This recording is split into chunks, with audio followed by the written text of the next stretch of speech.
meeting. It's Tuesday, October 19th, 2021, 7:03 p.m. Can we please stand for the Pledge of Allegiance? Councilman Galindo, can you lead us? I pledge allegiance to the flag of the United States of America and to the republic for which it stands, one nation, under God, indivisible, with liberty and justice for all.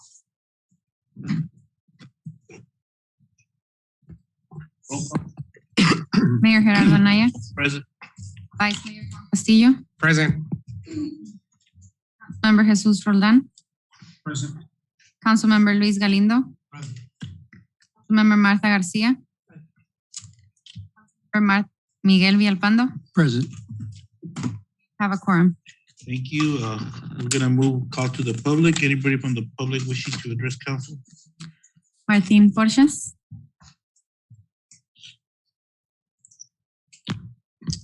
Good evening, Mayor and Council. Martin Porches, 457 East Patricia Street.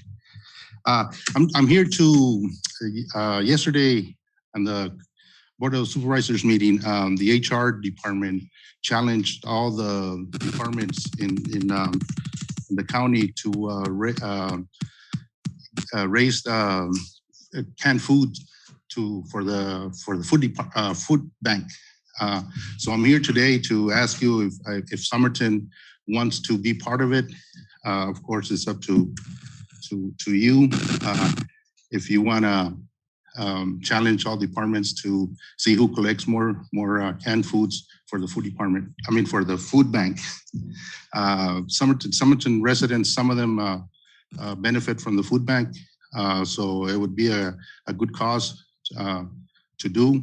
Especially Thanksgiving coming soon.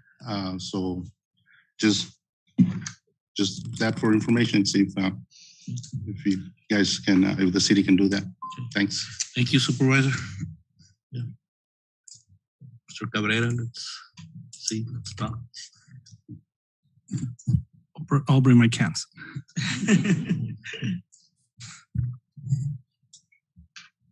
Anybody else from the public wishing to address council?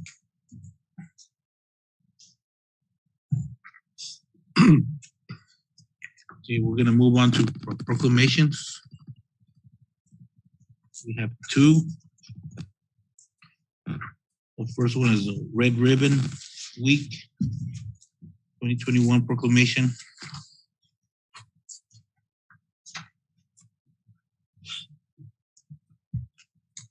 Whereas alcohol abuse and drug abuse in this nation have reached epidemic stages, and whereas it is imperative that visible, unified prevention education efforts by community members be launched to eliminate the demand for drugs, and whereas the National Red Ribbon Campaign offers citizens the opportunity to demonstrate their commitment to drug-free lifestyles,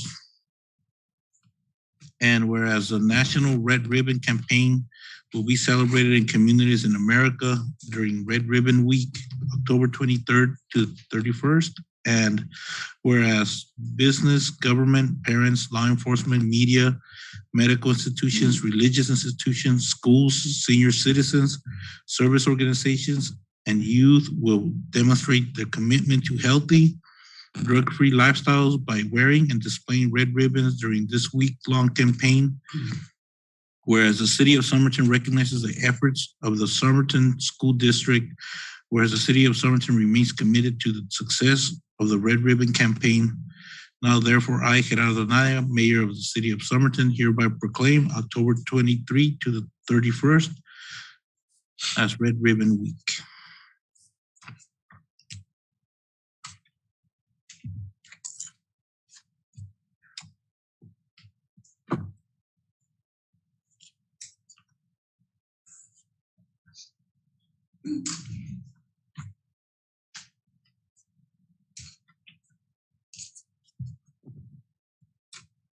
Do we have a representative that's going to go ahead?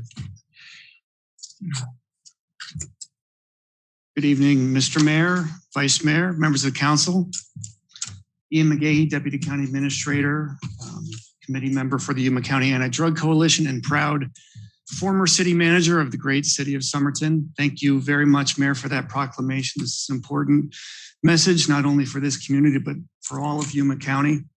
The city of Somerton has a proud history as it relates to Red Ribbon Week with the parade that the school district and the city collaborate on. I know that this year with COVID, it's likely not going to happen, but a lot of energy and importance to this issue over the years. So thank you for that. I did want to, if I could, just mention an event coming up on Saturday, this Saturday, the 23rd, Yuma Catholic High School from 2 to 4 p.m. It is the Yuma County Anti-Drug Coalition's annual Red Ribbon Trunk or Treat. So should be a good time, DJs, music, tons of candy, entertainment, a pumpkin carving contest, and more. So should be a good time for the whole family. It's free. But again, thank you for your commitment on this issue at this event and all throughout the week of Red Ribbon Week. There will be the message of the dangers of drug use, which we're all familiar with, but also the benefits of a healthy, drug-free lifestyle. Thank you very much. Thank you. Someone reduce the time to 3 minutes. I don't know why. That's never happened, Ian, before. I want to invite council to come down.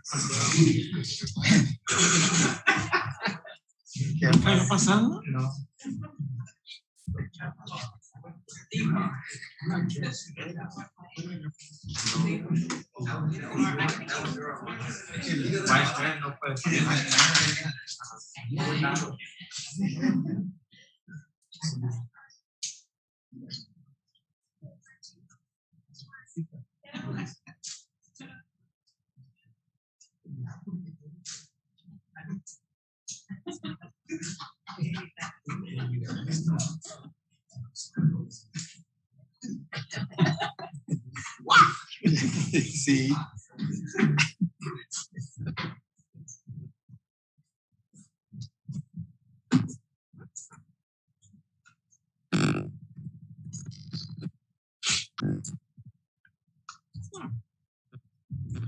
Another proclamation is the Arizona League of Cities and Towns Week.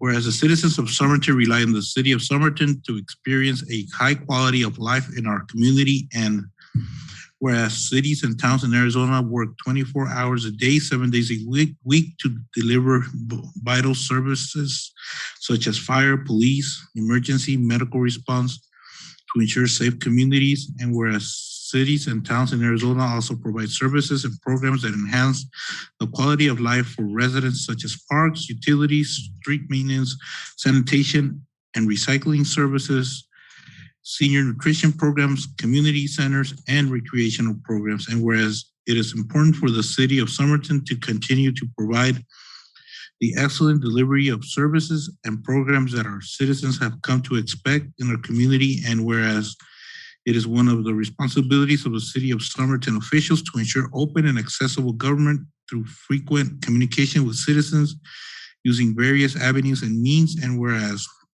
through the participation and cooperation, citizens, community leaders, local businesses, and municipal staff can work together to ensure that services provided by the city of Somerton can remain exceptional elements of the quality of life of our community.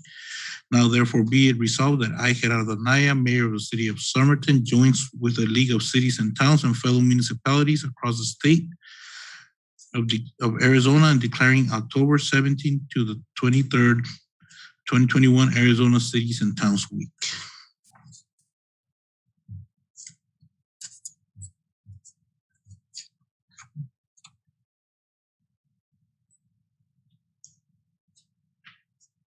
Moving on to consent agenda. We have 3 items in consent agenda. Check register for the month of September 2021, approval of special event liquor license application for Corn Festival on behalf of the Somerton Education Inc. for November 6, 2021 on Main Street, Somerton, Arizona. Approval of special event license application for the Somerton Tamale Festival on behalf of Somerton Tamale Festival Inc. for December 18, 2021 on Somerton's Main Street, Somerton, Arizona. Does any member of council wishes to remove an item from consent agenda? Is there a motion? Make a motion to approve the consent agenda as stated. So motion Second. by Vice Mayor Castillo, second by Councilman Roldan. All those in favor? Aye. Any opposed? Motion carries. We have one item in public hearing regarding the proposed land use assumptions and infrastructure improvement plan related to the public safety facilities, wastewater facilities and transportation facilities development fees. Is there a motion to enter into public hearing? The motion by Councilman Galindo. Second. Second by Councilman Roldan. Those in favor? Aye. Any opposed? Motion carries. Good evening, Mr. Mayor, Vice Mayor, and members of council. This is the first public hearing for this process, and tonight we have with us Ben Griffin. He is with Tischler Weiss, the consulting firm that the city has hired to do this process. So I would like to invite Ben again to present this public hearing. Mayor, Vice Mayor, council members. We'll make this presentation a lot quicker than the one we just did during the work session. Again, there are certain things that we, have to prove in an impact fee study, need proportionality and benefit. So, tonight, the public hearing land use assumption, that proves the need. You're, a growing community, you continue to grow. So there's need for additional capital improvements. The proportionality side of it, we talked about, varying the demand by different, types of residential units. We know that different types of non-residential development, they generate different, numbers of vehicle trips. They'll generate different demands for public safety services because of occupancy at the site. And then the benefit. We talked about geographic service areas for water, because we know that the lift station in the Northwest is really only going to service that area. The one in the Northeast will only service that area. So those are some things that, we basically have to do. In Arizona, you're required by the enabling legislation to have 3 documents: the land use assumptions and IIP, which we're discussing tonight, the development fees. We discussed the fees in the work session, but that's, a separate component. But, what we're doing is, following exactly what is required in the state of Arizona, so you can adopt these fees. Henry, if you will skip to about slide, the land use slide, so 12. So tonight with the land use assumptions, we're looking out 10 years. So what we're saying is, based on recent growth and the availability of land near the planned high school, over these 10 years, we're thinking that you'll grow by, about 1,250 single family units, about 100 additional multifamily units. And so that's, about 4,600 additional residents. On the non-residential side, if we assume that your non-residential growth, grows at a similar rate as your residential growth, then 387 additional jobs, 379,000 additional square feet of non-residential floor area. So this, this table right here, and the report that goes with it is essentially what you would be adopting at the next public hearing. So this is very important for the entire adoption process, because these are your land use assumptions right here. So if there are any questions related to this, if you think we need to make any adjustments, now's the time to do it, because we can still make those changes. before the next public hearing where you could still adopt these on schedule. Now for the IIP, so the other component that you would be potentially adopting in 30 days, we're looking at public safety facilities. So if you go to the next slide, and essentially we're just going to do this one and then the fee slide every time. So for the IIP for public safety, we're looking at public safety facilities, fire vehicles and apparatus, and ladder truck. So those are the projects that make up your IIP. So if you'll jump ahead a few slides to the actual fee schedule. Keep going. Right there. All the projects included in the IIP would give you a single family fee of $1,000 or $1,050. So we're looking at a slight increase there. I do want to point out on the non-residential side, the way we calculate those fees, there's a cost per vehicle trip that you see at the top.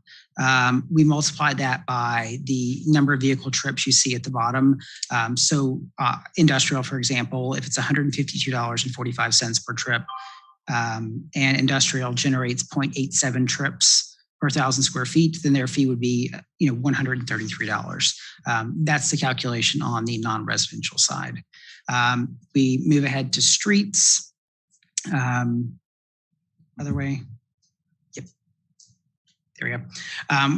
We're looking at street improvements. We're going to work with staff to look at the Somerton Bridge project. But essentially what we're saying is, hey, we have $2.2 million worth of street improvements. The way it's set up now, development fees would cover about 1.9 million of that. If we do remove any of those projects, specifically the Somerton Bridge project, it's not going to affect the overall fees very much because I think that one was $175,000 that was included. So if we jump ahead a few slides to the fee schedule, if we decided other way, if we decided to remove that Somerton Bridge project, the single family proposed fee is $1,254. It would decrease that slightly. With wastewater,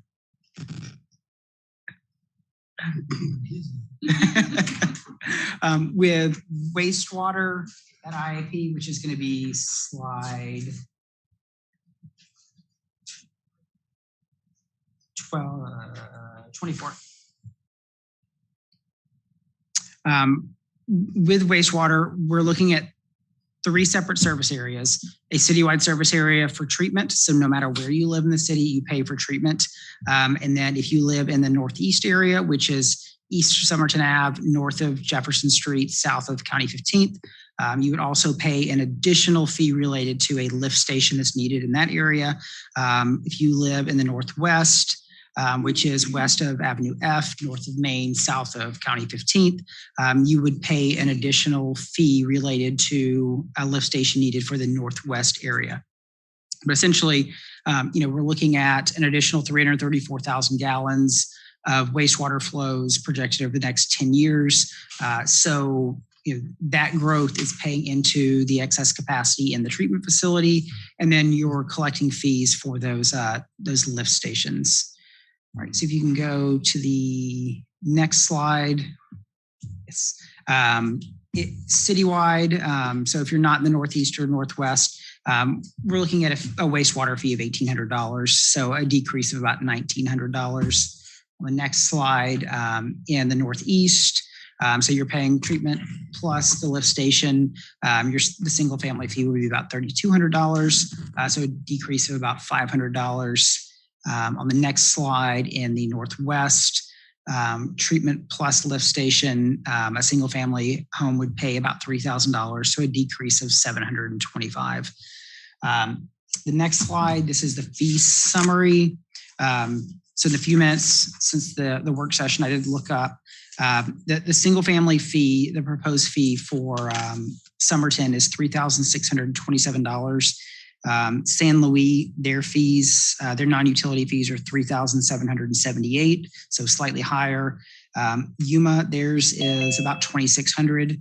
And then Imperial County is about $6,600.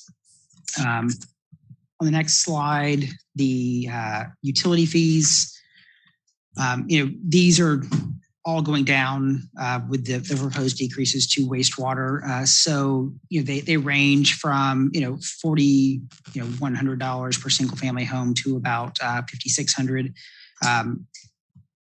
But in San Luis, theirs is just shy of $1,500. So your fees are higher than. Villalpando has a question. Yeah. Yes, on these lift stations we're looking to add, are you guys projecting to develop them within these 10 years, correct? I think in the Northwest, you're going to get close. Oh, sorry, they will be constructed, but the total build out and use of the lift station won't actually happen within 10 years. The Northwest will be close. The Northeast is going to take a little longer.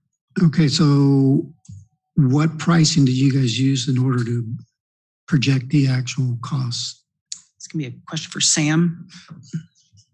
Is it today's market price? Correct. So if it's not built today, you guys didn't account for an inflation? We consider a percentage for inflation, but it's basically the numbers that we use is for the recent project on the lift station, high school lift station. Okay, what percentage did you guys use for inflation? I believe we use 10%, but I can double check. Okay, because I don't know, material is obviously skyrocketing and we don't know what's going to happen. So that was my question. Yeah, and great question on that. The reason we don't get too aggressive on that is in Arizona, your legislation does say that if the project cost, whatever we use, if it exceeds 10% of the actual cost, then you need to do a credit back. So we don't want to get too aggressive with inflation. And so that's something that, in 5 years when you do another update, we could adjust it at that point to say, hey, you know what, we were a little under on the cost. Let's go ahead and adjust it now and fix that without having to do any sort of credit because we got, too aggressive with the costs. Yeah, and you know what, and that's, and understandably so, but that's why I have some concerns as far as us taking on these capital improvement projects, just because quite honestly, a developer might be able to do it at a lesser cost than we might. Working here or being in city council for so many years, I've noticed that history tells us that they charge governments more than what they do in the public sector. So maybe it's not such a great idea for us to go this route versus, I don't know, doing a benefit area, which is that's one thing that I've always been big on is doing benefit areas. So if a developer comes in, builds it at whatever his cost is, then other people around it that want to connect to it will pay that developer versus us having that liability and that cost. But, and so that is an option with this because it's plan-based. A developer could come in and say, you know what, we just want to build it. And then they would get a credit for that. And then future fee revenues as that area developed then can be used to pay back that developer. So that is also an option.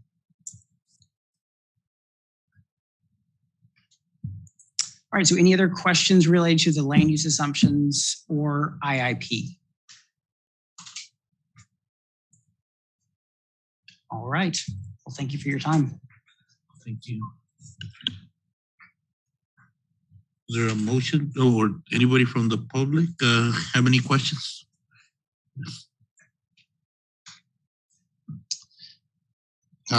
Once again, good evening, Mayor and Council. Martin Porchas, 457 East Patricia Street, also former mayor, former council. First of all, I understand that materials and labor, it goes up. That there's no way to go around it. But I think we need to be cautious.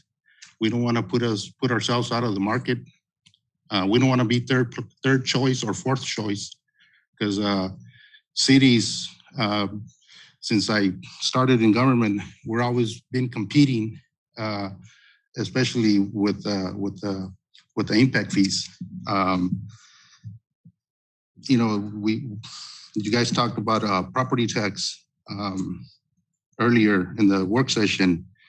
Remember back in 2004 when I actually joined council or ran for city council, I went to a meeting after I was elected, and I went to a meeting, and one of the things they were talking about was the CDBG money that the cities get, and they were talking about either use it for an ambulance, in using it some of the money for streets, and one of the things that I mentioned to them was, why don't we go out to the voters and get a property tax?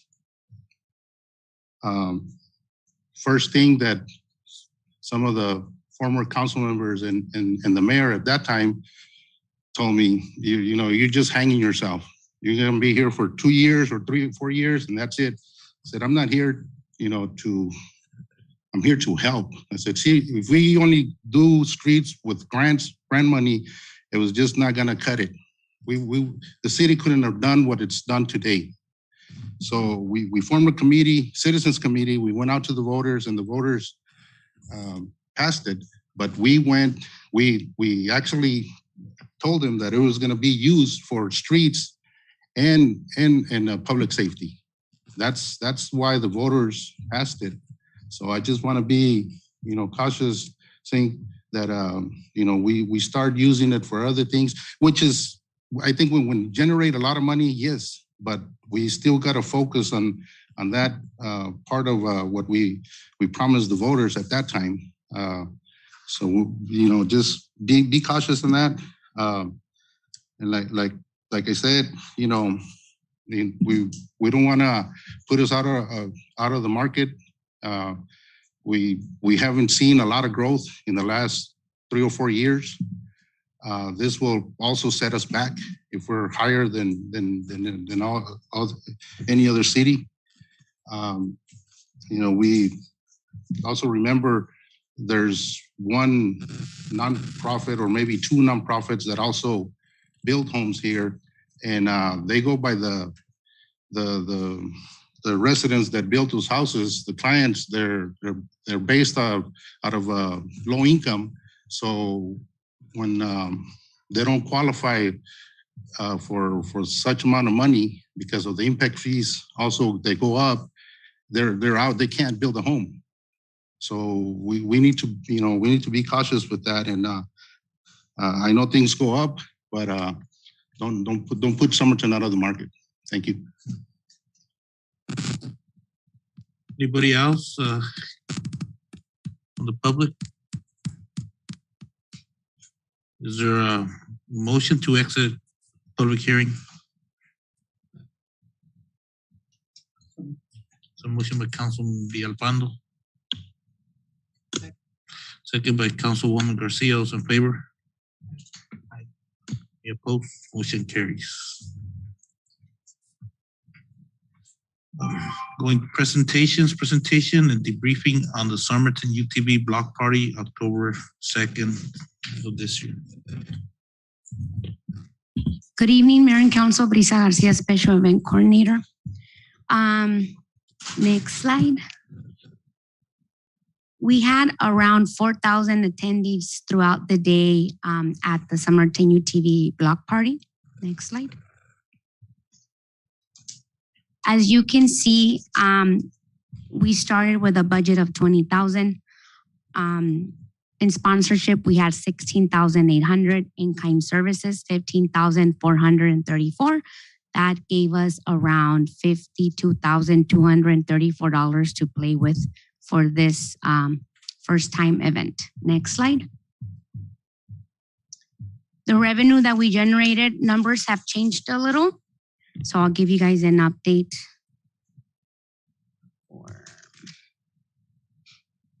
On vendor spots, we had $7,000. For UTV registrations, we had $1,350. Somerton Senior Center made the 1,362. And after paying Romer Beverages, the beer garden made $7,627.25. Next slide. So thankfully, because of the in-kind services, the net expense was $34,460.69. And after recalculating my numbers, we made a profit of $17,339.25. Next slide. So as a summary again, those are the numbers. And please, I apologize for the $73,000. The total amount that we would have spent in this event, if it wasn't for the in-kind services, would have been around $52,235. Any questions? Questions or comments? Thank you. Yeah, it was a great event. The revenue, does it go back to the general fund, or are we gonna have it for next year? So what we were going to do was the UTV committee will have a meeting and they will decide how much they want to roll over for next year, how much they want to donate to the senior center and to our veterans. Any questions or comments? Mayor, Council, but yes, we'll, with Mayor and Council's permission, we want to roll over some of those funds for next year's event as well. Definitely roll it over as well.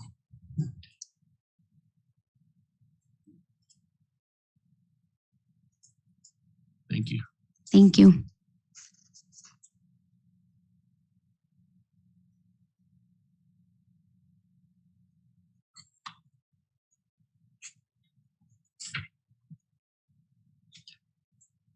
Item number 2, discussion of intent to establish or increase municipal fees, including any and all assessments to the current fee schedule for various city departments consisting of public works, community development, economic development, city clerk, police, fire, finance, and parks. Mayor and Council, on the last meeting, there was a discussion to bring it back and discuss more of the park fees. So Mr. Mesa is going to go over the park fees again, just to make sure that nothing is missed or scratched. Good evening, Mayor, Vice Mayor, council members. This is Mesa, Parks and Rec Director. Just want to have an initial discussion of our proposal for only the fees that we're proposing an adjustment or an increase. All the fees, it's a minor increase that we are proposing to account for changes in the minimum wage, for increases in the pricing of supplies, and also considering some upgrades to our current facilities. Just want to mention that the last time the fee schedule was amended was in 2014 in relevance to resolution number 2014/014-0001. These fees were reviewed with our Parks and Rec Commission on our September regular meeting. We did consider their recommendations, and I will review the following with you. For fees, we're starting with fees, field rentals. You can see on the chart, we are proposing some changes. Just want to review only the changes. We are proposing a $5 increment on residents and a $10 increment for non-residents. As you can see, we are proposing a $10 fee for a 2-hour reservation. Currently, there's no fee for that. The reason for it is that at times we have to send staff to cover, open, close, and it takes time and staff hours, and there's an expense for the city. That's the only reason behind that. Also, on the rest, we are proposing a $5 and $10 difference, varying from the residents, only a $5 difference, and a $10 increment for non-residents. Council will be a bundle. Since I have a quick question on that. If they're non-resident, why aren't we doing everything we can to recoup our costs versus still taking a loss? how many hours is one of our employees going to be there? Yes. So my recommendation is to take a look at these again and try to recoup our costs, especially if they're non-resident. The resident, I could live with. They do pay property tax here. They do reside here locally, so it's a service that we need to provide for them. But non-resident, just doesn't make any sense for us to operate at a loss, because if you ask me, then I'd say, well, don't rent it out to non-residents.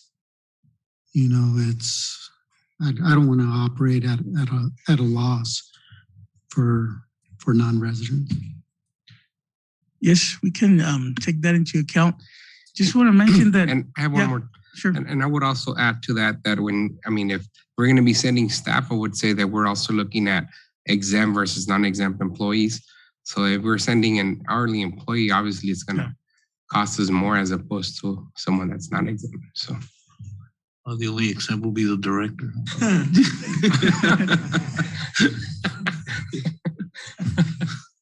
Sorry. Just want to mention a comment on that. For the 2-hour reservations, it's mainly for practices. When it gets too condensed, we have to lower and adjust our schedule and just provide an hour or an hour 15 max for each team or group. Staff is not there the whole time. This classification is not intended for a tournament type where an attendance is going to be needed. Those are the only changes we're proposing for the 2-hour time frame. Any further questions for this? Any questions, comments? Councilman Villalpando. And again, I guess probably what you might consider and might want to look at is whether these activities are taking place during normal operation hours. If we're open from 8 to 5 and an individual wants to practice for an hour or for 2 hours, after hours, you still have to bring somebody in. Yeah. I doubt they're going to want to work for 10 minutes just to go turn on the lights and then go home, then come back and turn the lights off. Yes. So obviously, that's what I'm saying, that you have to charge accordingly, especially when they're non-resident. Councilman, if I would, just from a legal perspective, I would just want to caution that those distinctions are made because some of the other departments, we don't make those distinctions. For example, at the clerk's office, if she charges something for a copy, we don't charge a non-resident extra to make that copy. Likewise, in other departments, if they're asking for a service from the city, we don't say, well, you're a resident or non-resident, and we try and recoup the non-resident. So that's just making it specifically for Parks and Rec kind of, I think, might run afoul of some legalities if we're not doing it across the board. But that's been the case here historically. We charge residents and non-residents. And that goes with other municipalities as well, doesn't it? Yes. If I go to Yuma, they'll charge me a non-resident fee. Yeah, and here those are existing. They're not new. We're not differentiating.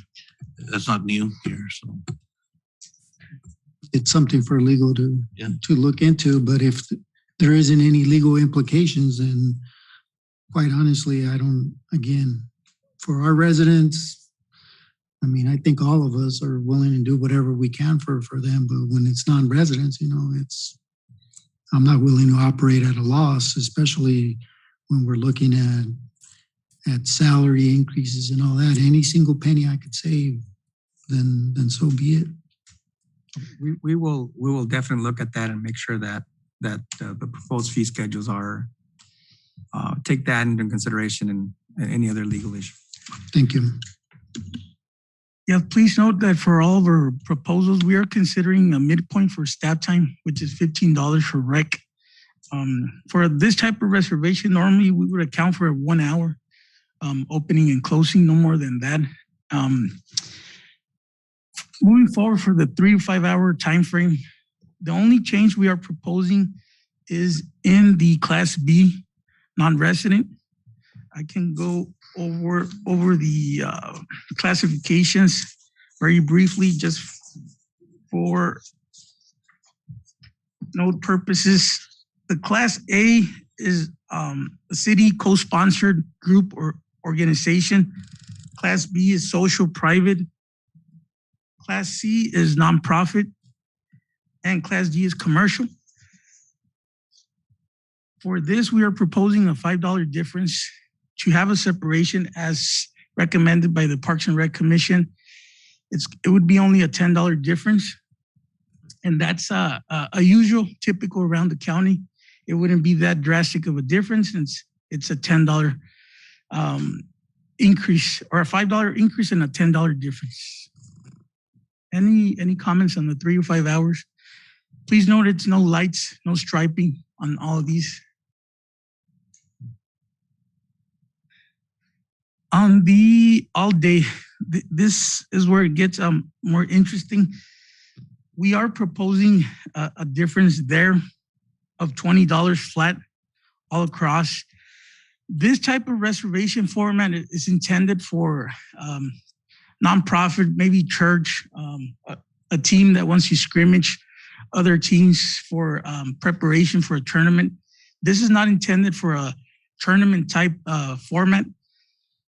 Considering for tournaments, organized tournaments, they ask for striping. It's required. You need the line, especially if it's going to be co-ed, the separation between home and those type of things to avoid incidents, as some of us are familiar with. And lights. Normally, as we know, those tournaments go up to 2, 3 in the morning. They need the lights. They're not going to finish by the end of the day, of daylight. We are proposing a $20 difference on that, which would not be as significant. And it is going to take the whole day. So that takes away from other reservations, people that might be able to use it and maximize the use. So it's not a bad deal for any type of a resident or non-resident, nonprofit or commercial. That's where we're at with the all-day reservations. Any comments on this one? Jesus, have you compared our prices versus City of Yuma and San Luis? Yes, I have compared the pricing. City of Yuma and San Luis do not offer the all-day option. They only do the hourly and not even the 3 to 5 hour. That's where we're a little bit more flexible and offer our residents and potential clients more options. But they do not offer the all-day option for reservations. Either city? Either city. Okay, so what you're proposing is no lights, no striping? No. Nothing? No. It's a symbolic fee. I mean, they're still going to use the field the whole day. There's wear and tear. Maintenance is going to be part of it following the tournament or the activity, I would say. So it's still some cost involved after that. So what happens if a nonprofit or whoever is actually charging let's say they want to have a mini tournament and they didn't ask for striping, they didn't have any of that stuff, but yet they're charging a fee to teams. What then? They just still pay their $80? That's where we can apply maybe a penalty or maybe cancel their reservation. We could apply something, an additional fee. Normally it doesn't happen, but it can happen. And I think that's where you as a director and your staff need to look out for it, because quite honestly, $80 for them to generate some revenue for themselves, it's potentially people can be taking advantage of this. Yes. Versus actually just using it what it was intended for, just to keep people active and within the community. So yes, and they do at times maximize or utilize this option as a potential friendly tournament. But for the organized tournament, they need striping. We would monitor, and we do monitor, because at times it can happen that people are striping on their own. And that's where we can come in and provide an additional penalty, maybe enable them to reserve and viable time frame. And but most of it is teams scrimmaging, maybe a church, do an internal tournament. Nothing's gonna be for profit. It's basically quality of life and preparation for other competitions. That's what we see ordinarily for this category. Any further comments on the all day? When you say penalties, do we have those such penalties specified in the application, or no? How are we going to have any teeth into actually assessing? So, I guess if we're going to have, just to prevent that issue, we can have it down in the application, of course. Yes. Look by legal, and that we can, if we need to pass something on it, then. Yes, I mean, normally I've seen like $100 fee as a penalty for violation of the use, and we can establish that on the reservation. That's something considerable, and they're gonna think about it twice. Mayor, they can also just pay whatever the fee is for whatever classification we have, if it's all day or a couple hours or whatever, obviously pay that, and then we can obviously add another fee for penalty. Obviously, it's going to have to take staff to, and other folks that do come out and say, well, this so-and-so organization is charging a penalty, then it's for staff to make sure that it is true. Other than just hearsay. Bundle will find out. Find out. Yeah. He's got sources everywhere. Just one question, man. Yes. I guess when they fill out the application, they'll tell you right there what they're going to use it for, right? Yes, normally when it's a tournament, they request specific requirements from us, from the striping, the distance. It's going to be co-ed, if it's going to be depending on the category. And each type of tournament activity and setup takes different accommodations. Yeah, I mean, if they're going to use it for tournaments and they bring teams from other places, they're going to use the lining, the dragging, and everything. You know, they're just not going to. I mean, but yeah, just make sure. Yeah. On the miscellaneous fees, we are proposing an adjustment. Back in 2014, the minimum wage was probably $10 or less. That's why we had it at 10. Now we're proposing a midpoint at 15 for staff time for supervisors. For the alcohol permit, we are adjusting a $10 difference. When it comes to alcohol, most people will pay the $25 to have alcohol, and it's the same as Yuma. FYI, San Luis does 15, and I think 25 is suitable. I mean, it is, you could say, a luxury. Reynosa, we're keeping the same. Lights, we're proposing a $5 difference, which would put us in the same range as Yuma, $15 for lights. San Luis does 10. And lining, we are proposing a $10 difference because supplies, pricing has gone up on the shock and the paint, the normal supplies we use for striping. And that's pretty much it on miscellaneous. Any questions? Councilwoman. What's the difference? Why are you charging a different fee for Reynoso and the other park lights? Reynosa, we're charging the same because the lights, it's from the IGA with the district. It's a different system. It's an older system, and that was established long time ago. Is what the school district charges, not us. Yeah.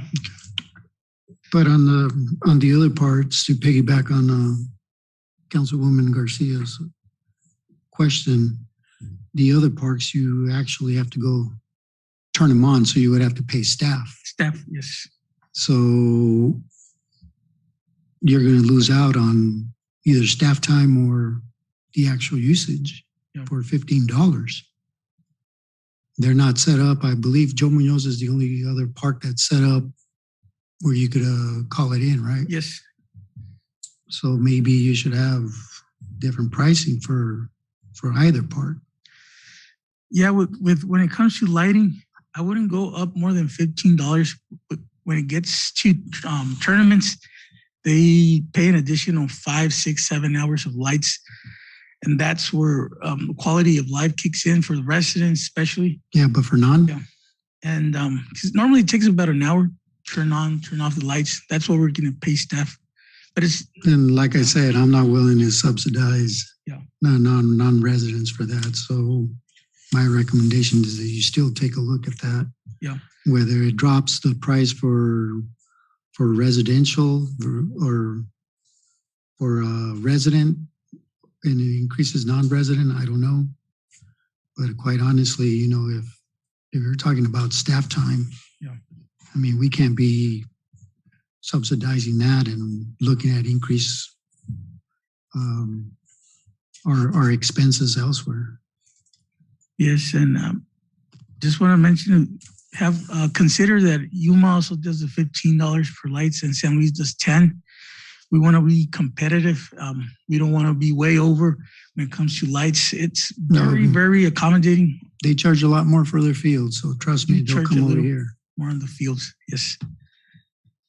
Any further questions on miscellaneous fees? No.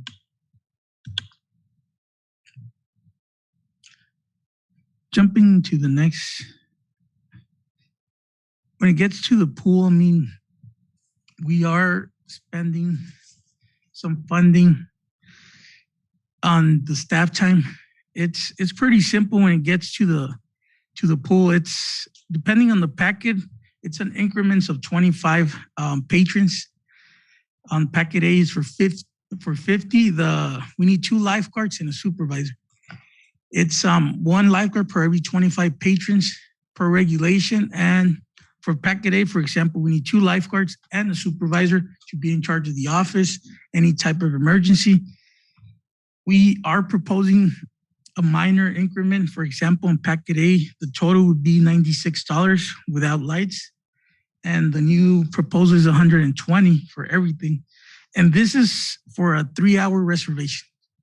So please consider lifeguards right now.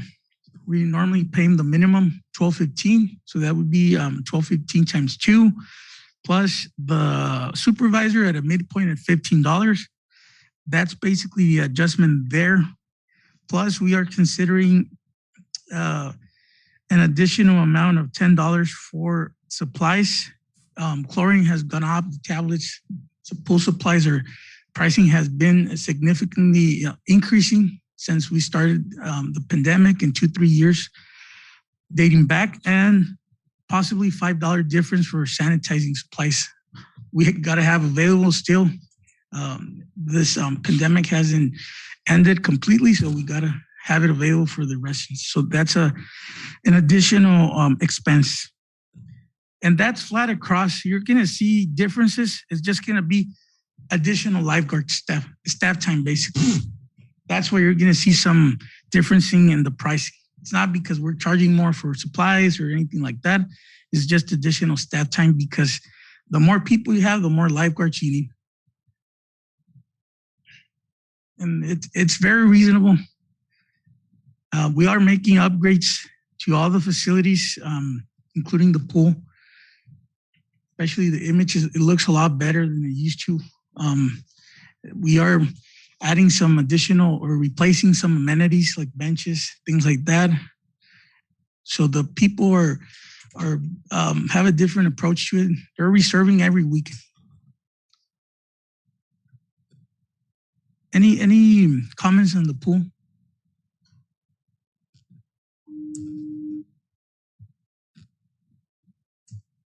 Time is up. Go ahead.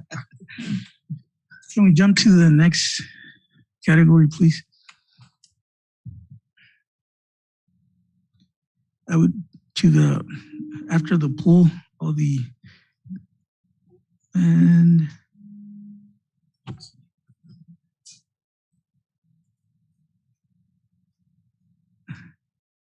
a little forward, we're still in the pool.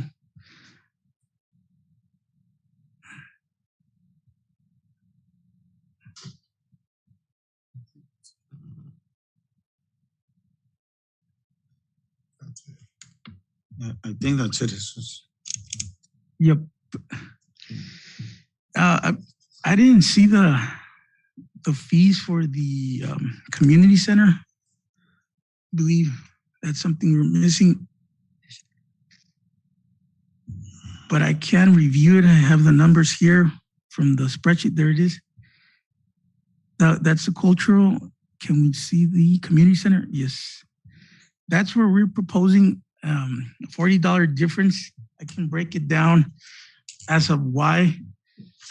And we are considering a $20 increase in power expenses and utilities.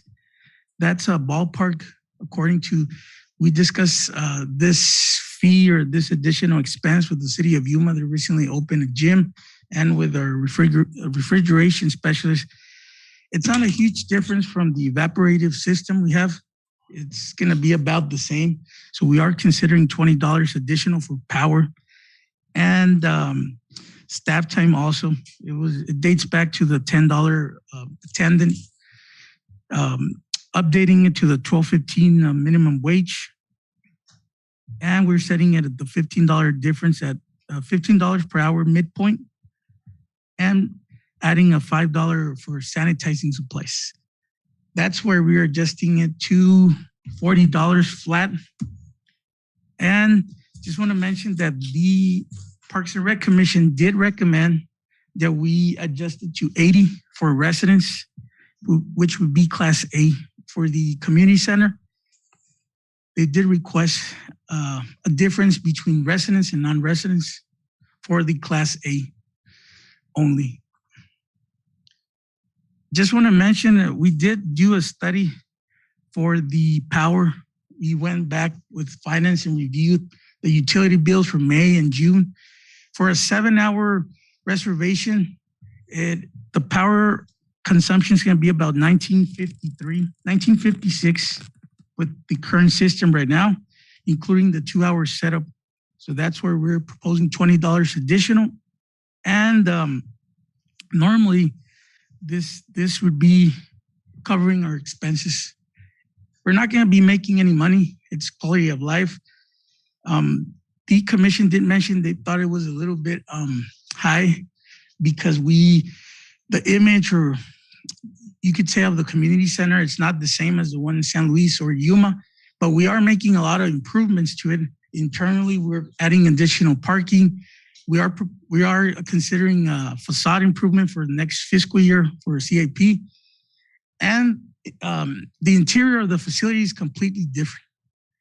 It has the kitchen area, which the building in San Luis doesn't. And it has all the commodities for an event. It's practical, it's local.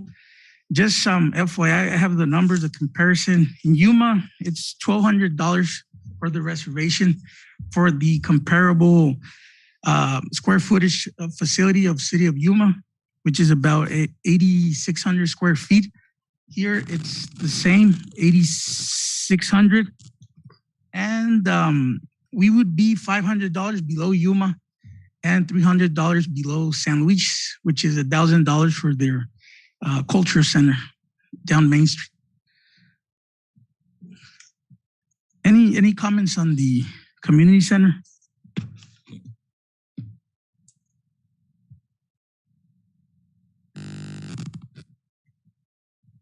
We would add we would consider a fridge to purchase pretty soon. That's something that the people have inquired. There's no fridge, and we can add it as an additional commodity for drinks and all that.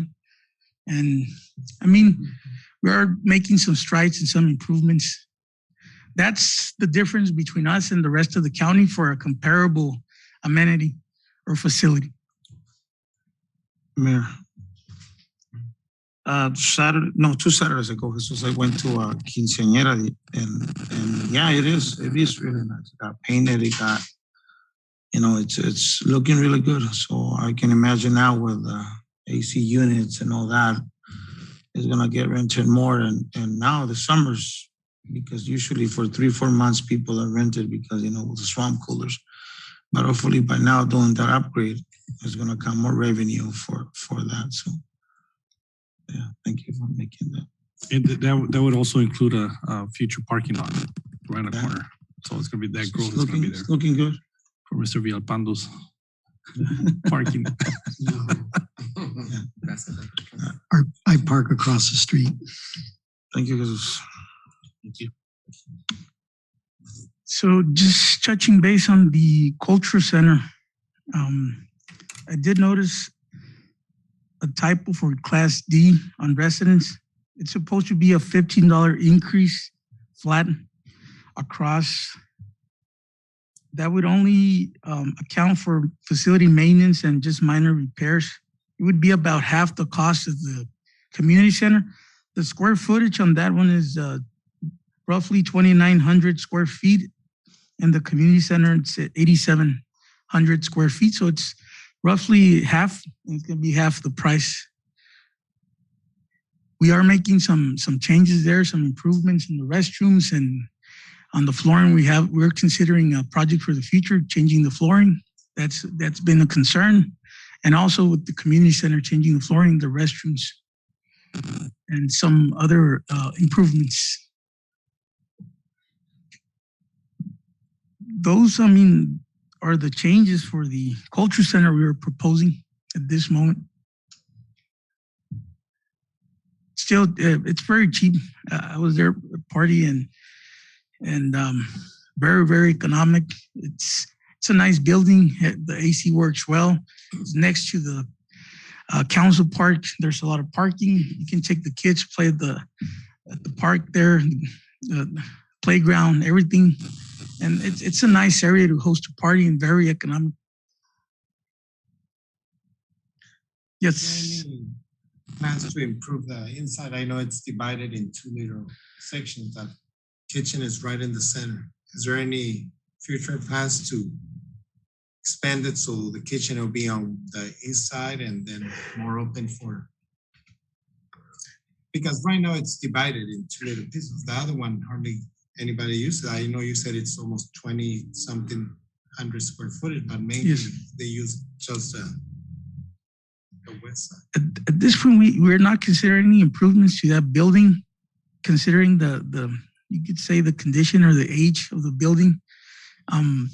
It would be best just to build another building at this point with that particular facility, but we can make other minor improvements like the flooring and just the facade.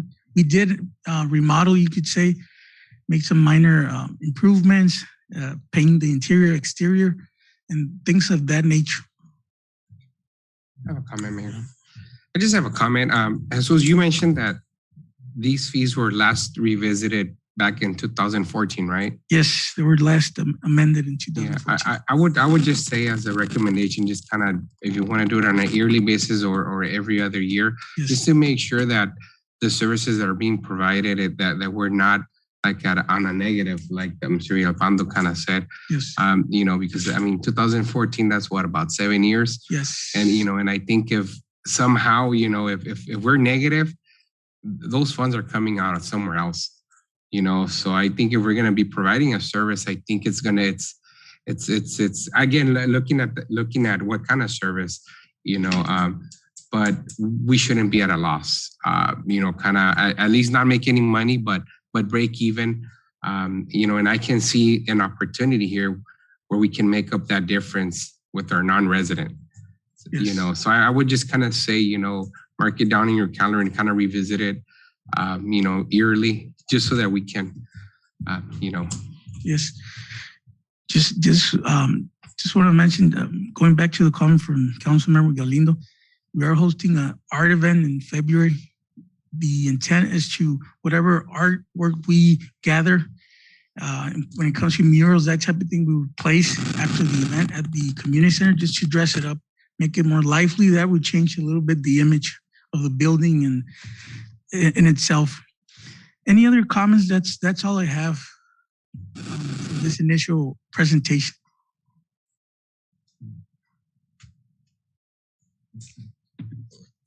Thank you. Any further presentations this item? Cabrera? No, Mayor, that's it. One thing that council requested last week, and I think it's very important, at least we bringing all the fees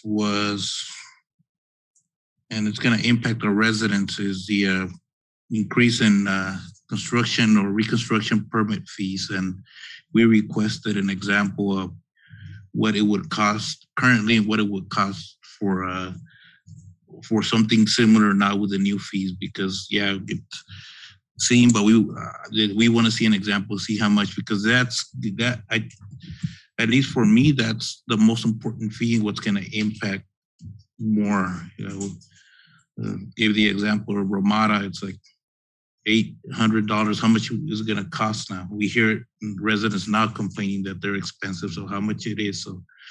So that's so hopefully I was expecting it this meeting, but hopefully next meeting we can have something. And Councilman Castillo is going to provide a plan, and I want to see what the cost would be with the current fees and what's going to be with the later fees. You know what? On that, I never provided that plan. You just remember.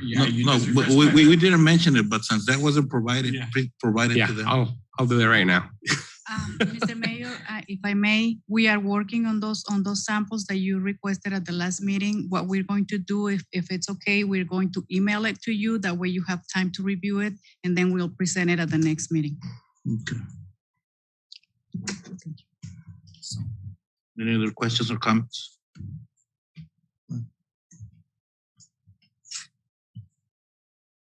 Okay, moving on to new business. Discussion and possible action to approve MOU between Bird Rides Inc. and the City of Somerton to start Scooter City program in Somerton. Good evening, Mayor and Council members. As you know, last meeting, October 5th, we have a presentation by my butler from Bird Rides Inc. During that discussion, he presented the program for city program. For tonight's meeting is just basically to approve the memorandum or extending the MOU between the city and the company. There's no cost to the city, but the company is going to provide 50 scooters to start, and it's going to be 1 year pilot program. The MOU indicates it's going to be effective until December 2022. It's going to be for 18 years and over, but also could be for under 18 years old if it's consented by a parent or a guardian. Also, their company provides their own insurance as part of the city program. So right now, before you is just the approval of the MOU so the company can start. They told me it could be really fast. A couple of weeks, they can be in the city providing the service. How many scooters did you say, Hector? 50 to start. 50? Yes. I just have a quick comment in this matter. I just want staff to be aware that these sidewalks have to probably get in tip-top shape as far as these sidewalks buckling and leaving lips up, because guess what? If they're going to be right on the sidewalks, they hit one of those, fall over. I don't care how much insurance that company is going to have, they're going to come after us. So that's you guys got to look at it from that perspective as well. If you guys go ahead and approve this. Any other questions or comments?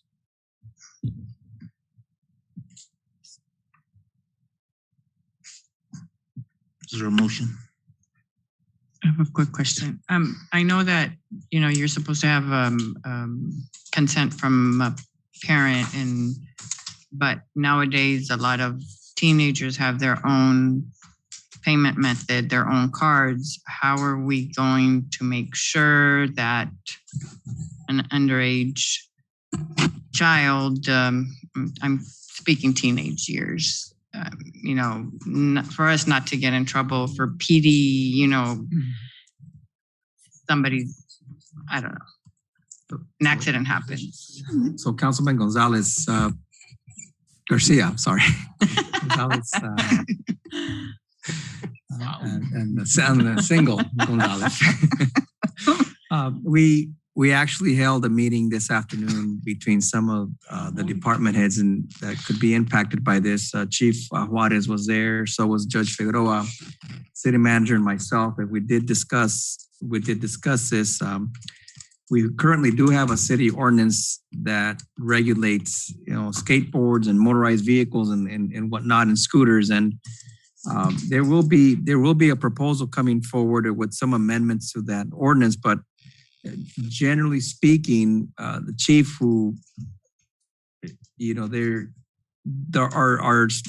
our code requires a written parental form, a piece of paper that they have on them for people under the age of 18. And obviously, if you're under the age of 12, you can't ride. But I think very rarely do we really kind of target or enforce that kind of stuff in our town. It's just not something that we're going to pull over a teenager and say, "Hey, let me see your paper," So we might just do away with that altogether, and perhaps just focus on educating and safe riding, within the city. Most 12-year-olds can handle a scooter, and I mean, we have minors riding UTVs in town.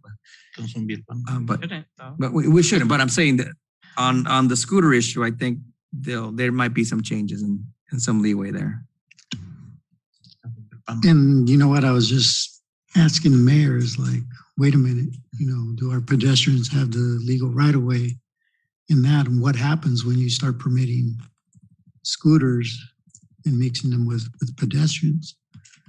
I mean, I'm not particularly fond of them using our city right of way without compensation as it is, but it didn't even dawn on me with the sidewalks buckling in our community, and now with pedestrians, what's the legal ramifications? Well, if you want to have no scooters on the sidewalks, that's definitely your call. The other alternative would be to move them to the roadway and have them ride as close as possible to the sidewalk. But those are things that you can consider and regulate right now. Now, Chief, are they allowed on sidewalks right now? Are bicycles allowed on sidewalks as well? Yes, bicycles are allowed on sidewalks as well as we speak. But see, this is just me, moving them to the roadways, and if we're talking about teenagers riding, I would prefer they be on the same boat. Yeah, in the same boat. But I don't know. It's just. Mayor and Councilmember Garcia, this company also provides training, and they have to register, so they have to go through a process before they actually get an account, and they also provide training videos and be able to educate the users as well. So if it is allowed on the sidewalks, then we can ask the company to provide that kind of training as well. One of the things we talked at today's meeting is we don't want to tailor our ordinance to meet the needs of Bird. We want to have an ordinance that meets our needs and have them tailored to us, because there are private citizens that have motorized scooters, and it's not just Bird. So we need to understand what we're trying to accomplish here and make it tailored to our city, because again, it's not just Bird people that own scooters. It's I can have my own scooter, and so what's the regulations for me and my family? I have a question. I was reading what they said, sent an email, and it says that they have to download the app first, and they have to sign an agreement to verify that they're 18 or older. They have to add their credit card, and then they have to complete the educational tutorials or whatever it is before they can even that thing starts on. Yes. So it's not just automatically somebody's going to get in and start knowing. And I guess it says to sign the user agreement and verify the age of 18. So somebody has to do that. Yeah, Councilmember Roldan, the company initially, they want only 18s and over. The city preferred to make it at least 17, 16, but the company wanted initially 18 and over. I'm pretty sure that by That's signing. on Bird on how they want to regulate their scooters. We also have to think about, like, again, the private citizens that have their own. What are the rules for them? I mean, it's got to be an overall rule for everyone. Right. Yeah, I don't know if it was a state law, but in Tempe, Hector, I got a bike ticket once because I was riding against traffic on and the times have close calls with bicycles has been that they're coming against traffic. So we could regulate that they can only ride with traffic there, because that creates their go faster and kids ride and they're not as cautious. So, and I don't know if that's a state law that we don't enforce, but with this scooters, they can go fast, and that's something that I got a bike ticket my first year. I didn't pay it, and I didn't know it was like they suspended my license. So it was a real ticket, not just a bike. And I had to go to bike school, so I know the rules. They're tough over there. Yeah. So, but if we could at least on Main Street or anywhere. And Mayor, we can talk about the company. As part of the agreement, when they sign up, as part of the training, we can actually provide that information. They have to go with the traffic. Yeah, on 16th Street, I happened to be various times to get out of work, and then there's a bike, and I go through the unsignalized intersections. And Mayor, believe it or not, we do have a ordinance in our code book right now that says there is no bike riding on Main Street, on sidewalks, or on the streets between Somerton Avenue and Federal Street. So that was what Councilman Villalpando was making. So we do have a bike ride. We do have a bike ride on Main Street this weekend. There you go. So I mean, so there are a lot of things that we're discovering as we're looking into our code book, and so the mayor's bike ride this weekend. And that's why we shouldn't modify our to cater to them. No, like I said, my biggest concern is if this is going to move forward, that they need to start working on all these sidewalks that are cracked, buckled, you name them. They need to be fixed, because it's still going to be a liability on us. We're actually bringing, Mayor, we're bringing next week some trees that might need to be removed, and we're going to make Mayor and Council see if they can make a decision on removal of some of these trees on Main Street, because they're buckling up, like Councilmember Villalpando is stating, but because of the trees are getting overgrown as far as the roots are concerned. So it's part of the Main Street redevelopment. So we'll bring those areas and locations where the possibility, it will be up to Mayor and Council. We'll just have to make that decision. You guys will have to look at all of the city of Somerton. I mean, I had the pleasure of driving around with our city manager, and we came across quite a few of them down there in what's the subdivision? It was Las Estrellas, but that one Mr. Palacios is actually looking into it, because there's other issues. I think it's not the sidewalk that's causing the issue, it's something else. Yeah, but regardless, it still needs to be fixed, because you never know if one of these scooters is going to be on there. And if we can sit here all night, pros and cons about this, and we have a MOU that we can break the contract any day with Cesar. And why do we have to bring this up of fixing the sidewalks? Walking, we got sued because a lady was walking and tripped in front of the Sunset. So we should look at all this before this. Actually, it's been brought up before. We should have brought up when that happened. We're just trying, let's give this maybe a trial, and if it doesn't work, it's no good. And then we should close all the sidewalks, because it's dangerous. Even walking is dangerous. Mm-hmm. We got sued from a lady that tripped. And it's been brought up. We're trying to see the worst here, and we're not trying to see that it's quality of life for our community. Thousands of cities across the United States have them, and I don't know, we're still making a big deal. So that's my final. And again, it's been brought up. We should have brought that, 3 years ago when we got sued. Oh, that's when it was brought up. And we didn't. Staff was directed to look into it. That's all I can say.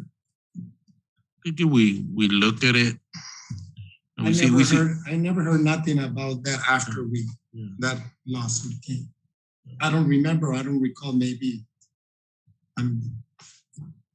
you were not still going. I think. Well, just caution Mayor and Council's ongoing litigation. Maybe not discuss it in public. Yeah. They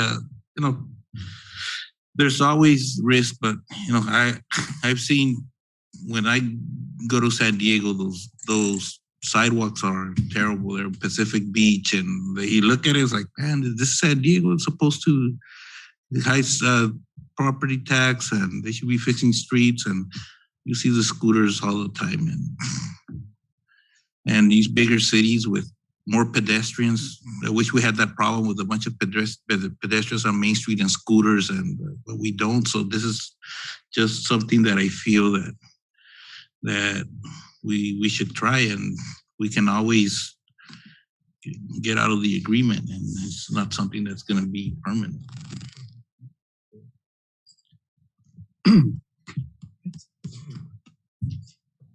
Any other comments or questions? Make a motion to approve memorandum of understanding between Bird Rights, Inc. and the city of Somerton to start the Scooter City program in Somerton. A motion by Vice Mayor Castillo, second by Councilman Galindo. Those in favor? Aye. Any opposed? Nay. Motion carries. Thank you, Mayor. Surprise. No, es porque visites. Okay, Okay, I'll vote against it. Summary of current events.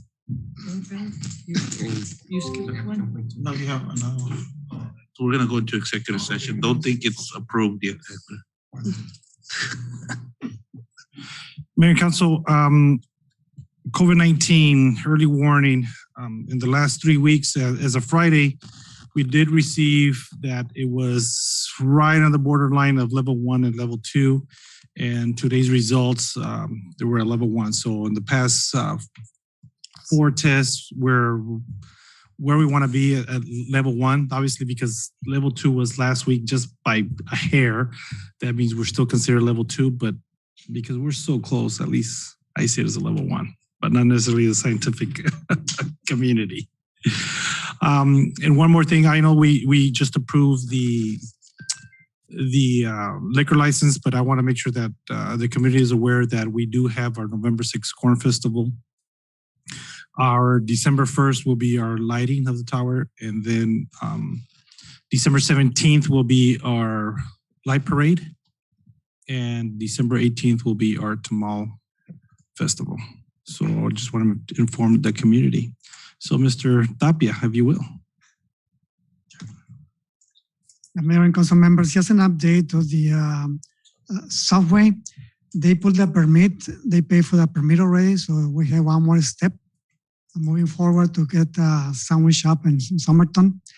And also today we got the 100% plan for the Main Street redesign to start getting ready for potentially other improvements on Main Street. Once we get those improvements, we're gonna start working on the ARC as part of the CIP. But Mr. Carrera, I'm gonna mention something about the improvements as well.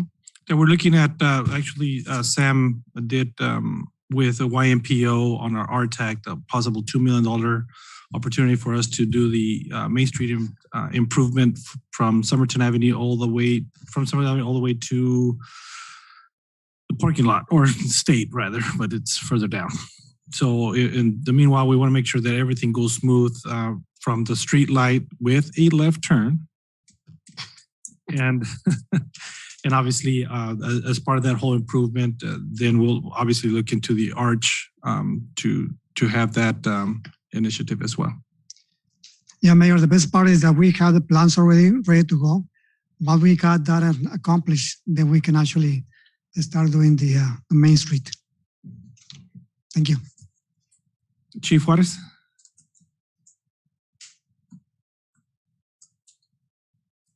Good Good evening, Mayor and Council. This morning, about 3:30 in the morning, we had an upgrade to our CAD and our records management system. That went very well. It took the staff about 10 hours or so to get it completed. We worked along Tyler Technology and the Yuma Communications Division as well. We also have, this morning, we paid a visit to our senior center. Our lieutenant was out there and our evidence custodian. They were teaching the seniors how to properly dispose of medication. We'll be visiting them on and off to make sure that they're disposing of them properly. That's one thing that we took care of this morning. And then one last thing is, it was last week on Thursday, we had a walk a mile under shoes at the council park, and it went very well. The county attorney was there. A couple other staff, Councilwoman Garcia was there as well. So thank you for doing that. You'll see that the officers are continuing to wear their purple patch, and our dispatchers as well as our professional staff to bring awareness and continued reminder to domestic violence. Thank you. Mr. Mesa. Good evening, Mayor, Vice Mayor, council members. Just want to mention that we held our pre-bid meeting yesterday, 10/18, for Joe Munoz Skate Park. We did, NEI attended meeting. The project manager and the principal engineer were here. We did not have any attendance from contractors, but we have been receiving questions and inquiries for the project. T-ball league started yesterday, 10/18/21, with 4 teams, ages 3 to 6. We had a good turnout. Everybody is very excited about this league.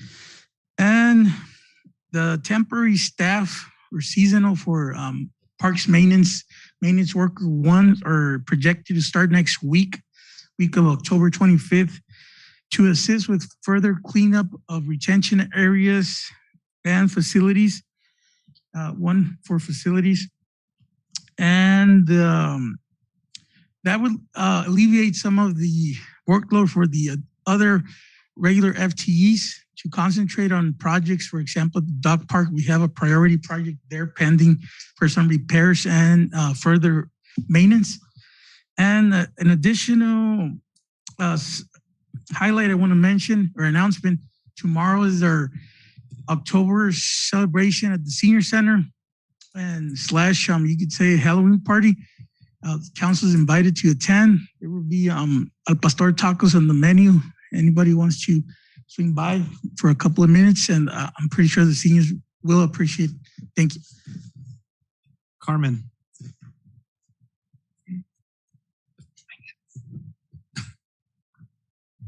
Mayor, Vice Mayor, and Council, the Community Development Department issued a letter releasing the 1-year warranty bond for Amanecer Townhomes as of yesterday. That subdivision is completed, finalized. The 1-year warranty has expired, so we have released the bond.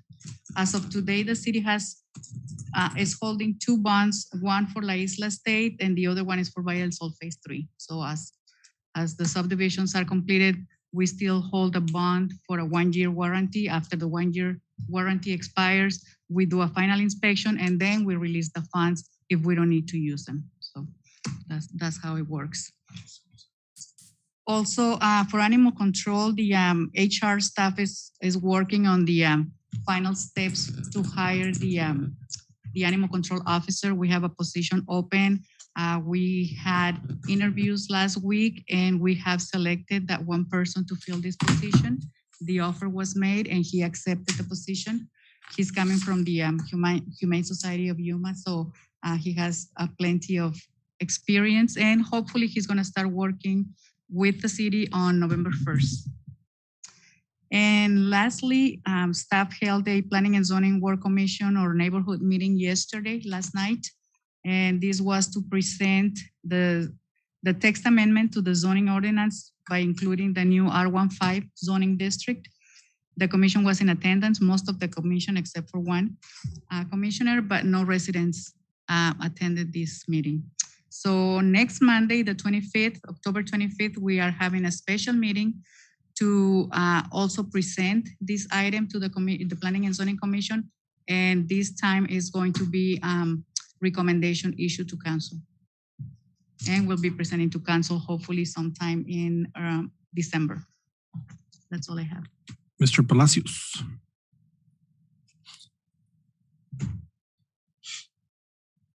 Good evening, Mayor, Vice Mayor, and City Council. An update on our Cesar Chavez traffic signal project. The EPR contractor completed the pending pavement on Cesar Chavez between Main Street and Spring Street. Now north of Cesar Chavez is now open to the public. Basically, the only pending item is the traffic signal cabinet. We contacted Westmore Electric, which is the subcontractor for DPE, and they tell us this cabinet is already in California, and it's going to be shipped today. So hopefully by the end of this week, should arrive to the site. An update on the high school sewer lift station project. Contractor completed the installation of all the PVC pipe for the sewer force main. And with this, basically the gravity line and the force main has been completed, and now they are back in work on the sewer lift station. Our annual cleanup program, streets, the department continues with the annual cleanup. Currently, we are on a schedule, and areas 1 through 3 has been completed. And lately, the high school water main extension project, this is our loan with WIFA for extend the 12-inch water line from Main Street to Jefferson and loop it on Cesar Chavez.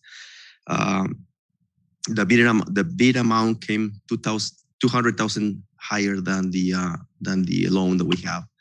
Our CAP is at $530,000. So we met with WIFA last week, and they suggested, if possible, to increase the loan amount. This is something that we want to place on our next council meeting for discussion. Thank you.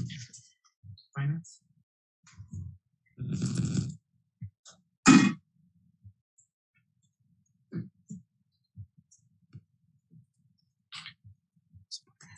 Good evening, Mayor, Vice Mayor, council members. Today, we actually had a meeting with OpenGov. We had the introduction with their regional sales manager and our city manager. Next week, we will start with the demos for OpenGov, the ERP system. I'm very much looking forward to those. We also have, we're finalizing the changes to the statements for all kiosk so that we finally got all the barcodes on the statements in a place where it doesn't interfere with the printing. And I'm working on closing the September month. Monies are still coming in for the city sales tax and state revenue, the TPT. So it looks like we're a little bit lower this quarter than in prior years' first quarter. So I hope to have numbers for you next month. And that's it. Fire.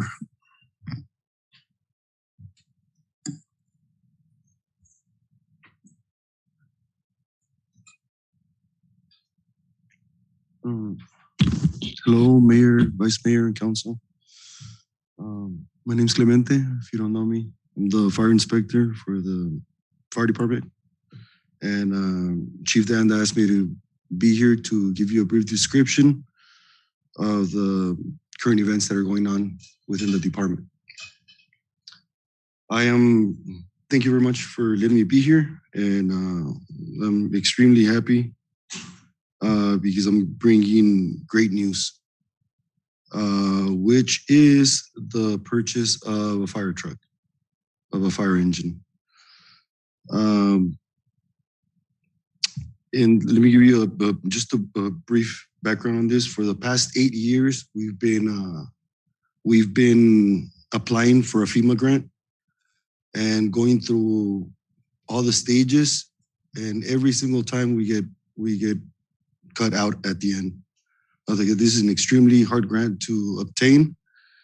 And this past month, on September 10th, a member of the tribal council approached fire administration and voiced his concern for a new fire truck. reliability of the current fire truck that we had, and advised us to get specifications and a quote for a new fire truck. However, he only gave us a very short period of time to come up with these specifications, but we came up with them. He said and presented them to tribal council. Given such a short period of time that we had, we took the last purchase from the city of Yuma, from the last fire truck that they bought, and tailored it to the city of Somerton Copa Fire Department needs. And through that tailoring and specifications and a little bit of negotiation, we were able to bring the price down from the initial spec that the city of Yuma had, which was $840,000, and we were able to bring it down to $759,882, which is roughly about $80,000 cut.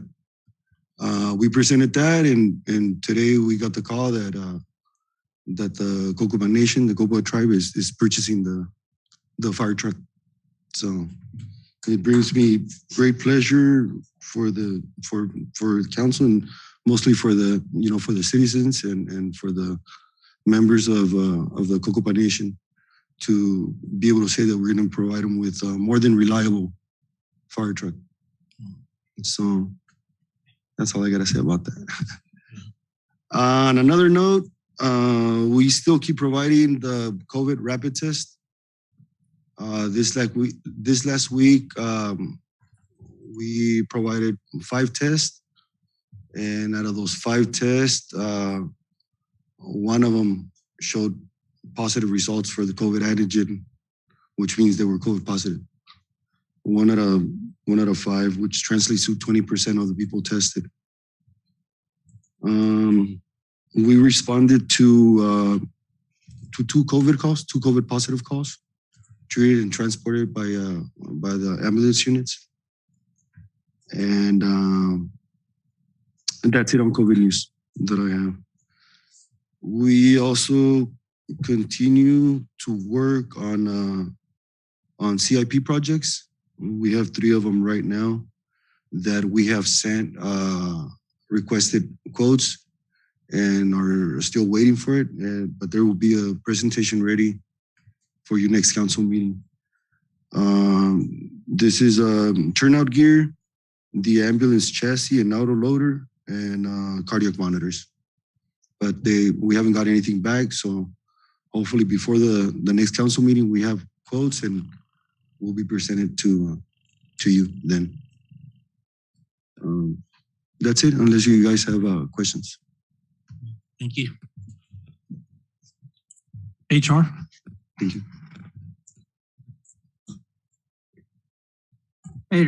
Mayor Council, just your routine work. We do have scheduled interviews tomorrow for the Economic Development Director. I believe at least 2 council members are involved in that process. The Animal Control Officer has been hired, and really working diligently on the other positions that are open. That's all the report. Thank you, Mayor. That concludes. Councilwoman Garcia. We have a vaccine event this Thursday from 9 to 2 at the old City Hall. County Health Department will be providing first-time COVID boosters, flu vaccines, and hepatitis A. If anybody's interested, we'll have a sign-up event tomorrow at 5:30 outside of City Hall. What booster? Those for Moderna or Pfizer? Pfizer is the booster. Moderna is 3rd dose. And that's it for me.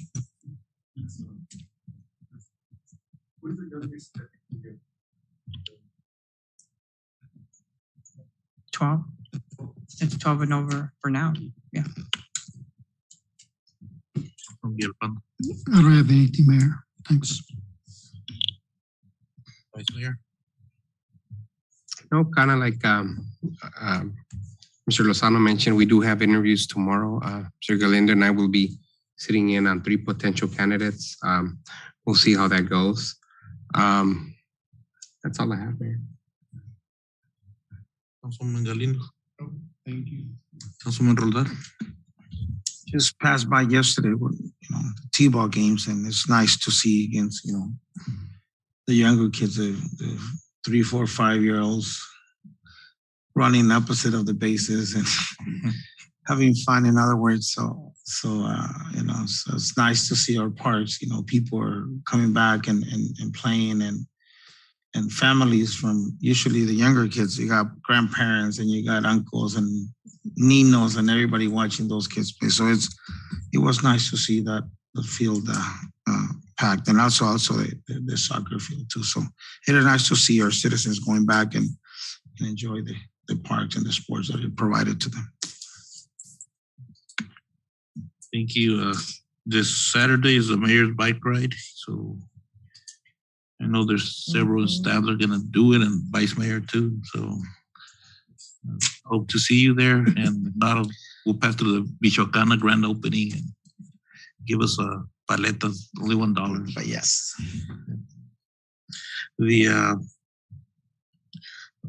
Also, if you can, so Cabrera, we can gather the attendance for the committees, for that council appointed committees, because we're going to be discussing it here in the next month and be appointing, and hopefully, I had mentioned council members, if we're attending committees, please let us know of any updates that happen. If you attend a meeting, we'll just a brief here in the summary of current events, or send an email or whatever to the rest of council.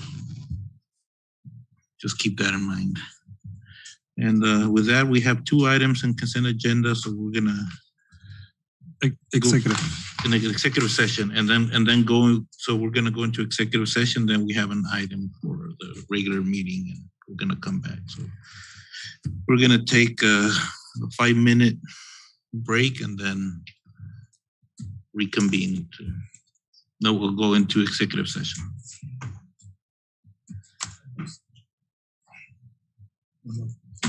Espérese, no se mueva, no se mueva. Me mandó la Vanessa que era un video.